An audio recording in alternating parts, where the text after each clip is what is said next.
Peak number 2 of 50 turned out to be one of the most beautiful summits that I did for the first time, but it started 1:40 a.m. at home, cup of coffee obviously, and then over to the 7-Eleven, which is open 24 hours for some road coffee. Now to get to peak number 2, I had about 9.5 hours of driving without stop, so I need some of this stuff, which is probably the worst coffee that you can get. They call it the Turbo Blend. It's like a nitrous oxide kit for your lower intestine. So this peak is pretty remote. It's about 5 hours north of Vegas, about 3 hours west of Salt Lake City. And even though I had a long drive ahead of me, driving at 2 a.m. on the Southern California freeways generally isn't too bad. Ideally, I would have flown, but I couldn't really afford to fly. So if you're an airline and you want to sponsor hiking guides for everyone, set me up with some free tickets, sponsor the challenge, and I will sit back and have nice drinks with my buddies on your beautiful planes. My smooth sailing came to a quick halt when I got stuck in traffic, adding another 40 minutes or so on to my drive, but luckily this wasn't me. This is pretty horrible here. It looks like it's pretty fresh. But once I got around that, I was able to cruise towards Las Vegas. I always like driving and seeing the sunrise, and seeing it on the way to Las Vegas through the desert is a pretty nice way. Getting through Las Vegas, I was early enough to beat the traffic on the 5, but I got through here pretty quickly and then pulled off of I-5 to my last rest stop to get some breakfast. Unfortunately, there weren't a lot of options. This was also a food desert, unless you want a pizza or a corn dog for breakfast, or maybe even a Macho Man Slim Jim. R.I.P. Macho Man. Oh, yeah! All right, just left the travel stop. This is my last, I think, I was gonna say civilization. I don't know if I'd call it civilization. That's a strong word. Last development for a long, long time, for a few hundred miles before I get to the hike.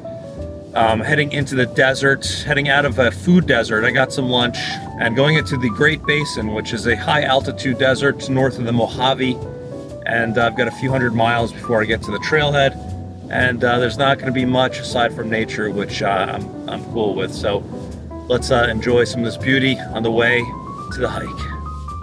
Now the drive on US 93 northbound was incredible. I never really heard about this road, but it was just beautiful and there was no one out. Just a real pleasure to drive on. I stopped for a leg stretcher at this National Wildlife Refuge that I didn't even know was here. It was closed, the visitor center was closed, but they did have a little interpretive trail around the grounds here that allowed me just to get some fresh air and decompress from some of the driving.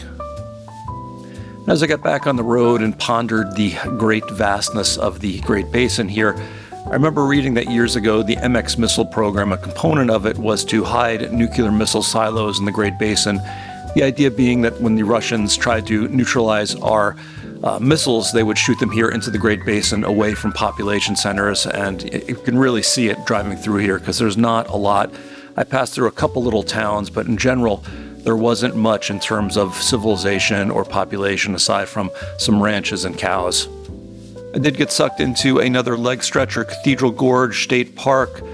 Really nice little gazebo and some hiking trails, some steps down into this eroded canyon that kind of reminds me of Bryce a bit. I didn't go for a hike because I wanted to get moving before the day was done, but really beautiful area that I'll come back to and explore another time. And as we moved into the early afternoon, peak number 2 came into sight on the horizon. Also a bunch of clouds building up. Used it as an opportunity to get the drone out because it's always fun flying a drone. But I might not be able to hike this today because there might be thunderstorms. There's about a 40% chance, so let's get closer and see how it goes. I eventually got to the visitor center, the Great Basin Visitor Center, and I went inside just to stretch the legs, go to the bathroom, get some water. There's not really much else here. There's a little gift shop, but most importantly, I got my map and I drove into the park. Now, I went up the Wheeler Peak Scenic Drive, which was absolutely beautiful. There were little turnoffs where you can look up to Wheeler Peak, but I was realizing that it probably wasn't in the cards to hike up to the summit today.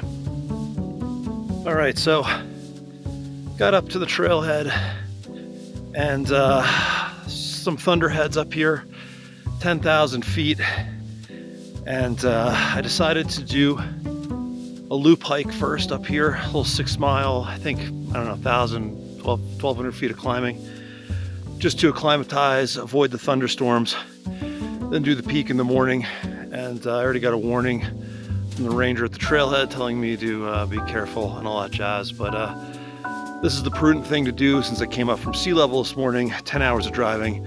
So I'm going to do this loop hike at 10,000 feet. Then I'm going to drive down to, I think it's called the Border Inn, somewhere down there, around 5,000 feet. I think it's 5,000 feet. Sleep tonight, then come back up in the morning and do the peak in the morning so that I don't get altitude sickness or minimize my chances of altitude sickness. But this hike looks pretty awesome, so I'm excited to do this. Some glacial lakes, some ancient bristlecone pines, and all that great stuff. So let's do this hike and check it out.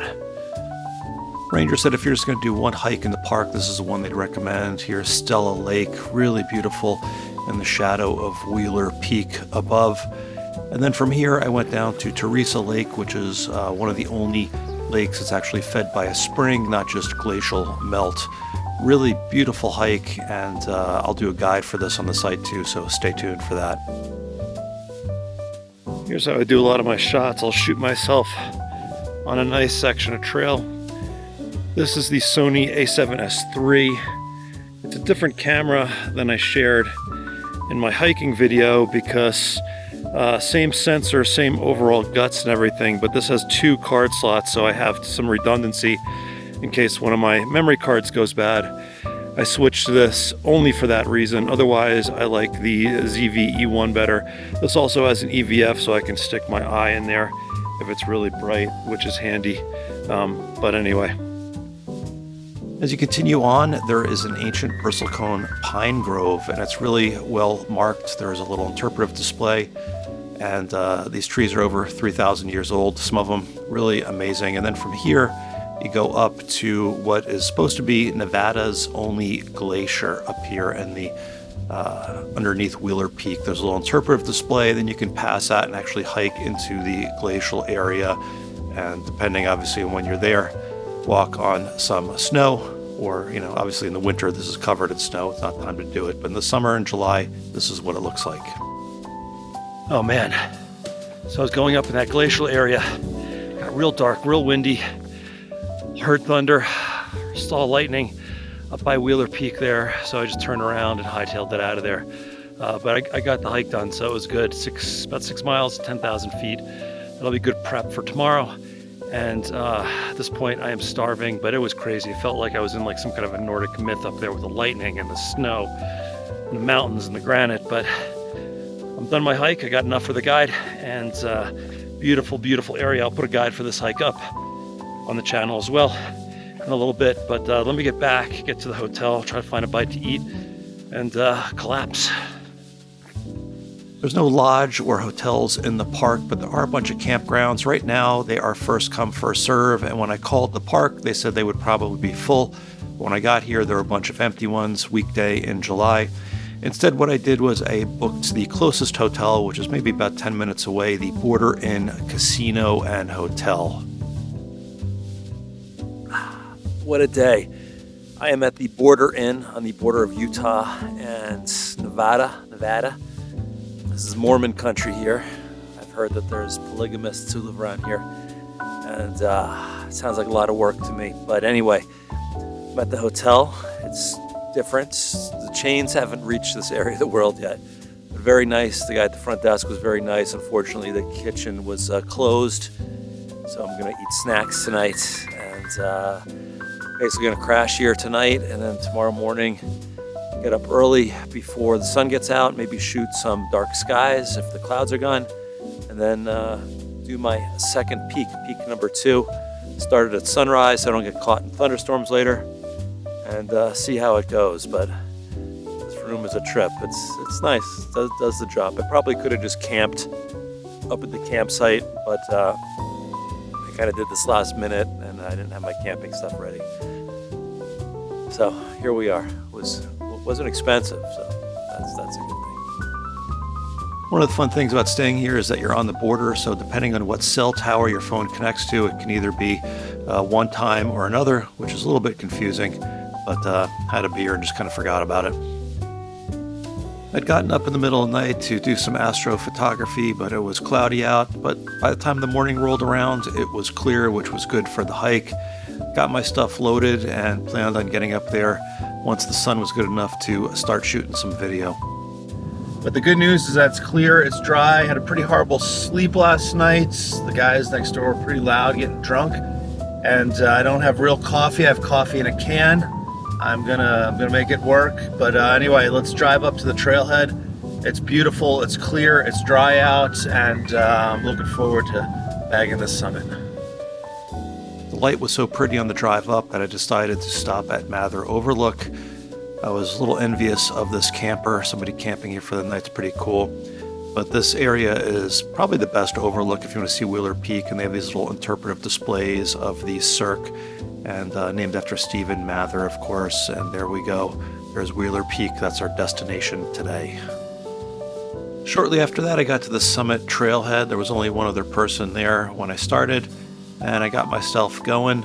Now, the highest point in Nevada is Boundary Peak, so why am I hiking to Wheeler Peak as my number 2 of 50? Well, Wheeler Peak has a trail all the way to the summit, and that was part of my criteria for my hikeable 50 peaks list. Boundary Peak is hikeable, but there is cross-country navigation and route finding involved, and the criteria was that there was an established trail to the summit. But this is just my list, and if you want to bag Boundary Peak, I'm not stopping you. Heading up to peak number 2 on my challenge, about 10,000 feet. I already feel winded. I'm just starting, so I'm just going to take it easy. Got all day to do this one, and it's only about 8.5, 9 miles, so it should be okay. But again, when you're up this high, got to take it easy. Now, luckily, the beginning of this hike is pretty mellow. It sort of gradually gets steeper. Had these turkeys checking me out. I didn't bother them at all. But as you go up in this first part, you get some nice views of Wheeler Peak, and it kind of feels like you're in a movie, almost like the Sound of Music type experience as you're going through these alpine meadows here. Just soak it all in. Let the animals check you out, watch you. Lots of chipmunks, and I even came into contact with this guy who didn't like my dance at all. Enjoy the fun beforehand, because the bulk of the climbing comes in the last 1.5 miles or 2 miles, and it's no joke. It's really steep. You know, you're up at altitude, and it just gets steeper and steeper as you get up towards the summit. It's hard to tell you how hard this is by just looking at the specs. It's a lot harder than it looks on paper. And eventually it eased up, and I got up to the summit area, which was incredible. One of the best summits ever. Really beautiful peak. Lots of different areas to explore, some shelters here, and you can see down to the 2 lakes, Stella Lake and Teresa Lake, that I visited yesterday. Some incredible views of the surrounding peaks. I could see down into the Cirque where I was in that glacier where the thunderstorm happened. And then up to the true summit where, of course, there's a survey marker. After this, I refueled, rehydrated, and started to head back down. Important to note that there's also a Wheeler Peak, New Mexico, which is the highest point in New Mexico, which I think is hikeable. The highest point in Nevada, Boundary Peak, and on the boundary of California and Nevada. But it doesn't look like it's hikeable. I looked into it. Drive to the trailhead looks pretty tough, and there is some route finding. I talked to a couple people who said it's pretty mild, it's pretty doable. But I went to the Forest Service website, I think the Forest Service, and they said it requires off-trail navigation. So I said, you know what? The rule was this is going to be on a trail, so Wheeler Peak, Nevada is the one. That's the next highest one. That is a trail up to the top. Thank you for everyone who gave me feedback on the list. I did update some of the peaks. I'll put a list of the peaks underneath this. And I do have some more hikes planned to some of these 50 state high points, hikeable high points, so stay tuned for that. Any questions, guys, let me know, and I will have a guide video for this video shortly, if not by the time you see this. All right, stay safe. Can't even talk. Man, you know what? This was a hard hike. On paper, 4 miles up, 3,000 feet. It's tough. That's a tough one, right? That's, what is that, 4 into 3,000? I can't even do math because I'm tired, but the thing about it was the beginning was flat. And then it just starts going uphill. And it gets tougher and steeper and tougher and steeper, and the air gets thinner. So by the end, my pace was probably like 1 mile an hour. I was also carrying the camera and stuff, but it was a tough one. Now I get to drive home 9 hours to California. 2 days I did this trip in. Probably not the best, but I don't like to be away from home that long. I have a family and everything, so I'm gonna head back down towards Las Vegas and then Southern California. Maybe I'll get a hotel if I'm feeling too wiped out. But either way, guys, thanks for following along. I'm having fun making these trips, and stay tuned for the next one. All right, see ya.